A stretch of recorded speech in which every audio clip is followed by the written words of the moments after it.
121, 19, 3, 256, 9, 4 प्रश्नार्थ चिन्ह. बराबर, लक्ष असू दे, इकडे सांगतोय आता. मग नंतरला तुमचे जे उत्तर असतील नंतरला तुम्ही सगळ्यांनी उत्तर द्या. ओके, हे बघा 13 वजा 2, 13 वजा 2 जर आपण केलं तर किती? 11. किती उरतात? 11. 11चा वर्ग जर आपण केला तर किती आहे? 121. त्याच्यानंतर 19, बघा 19 वजा 3 जर आपण केलं तर 19 वजा 3 केलं तर मग किती उरतात? 16. बराबर, 16चा वर्ग किती आहे? 256. किती आहे? 256. त्याच नंतर 9 वजा 4 जर आपण केलं, 9 वजा 4 उरले किती? 5. 5चा वर्ग किती आहे? 5चा वर्ग आहे 25. किती आहे?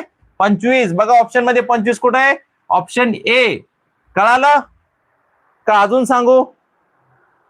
सांगा पटापट. कळालं का मित्रांनो? कळालं की अजून सांगू तुम्हाला? सगळ्या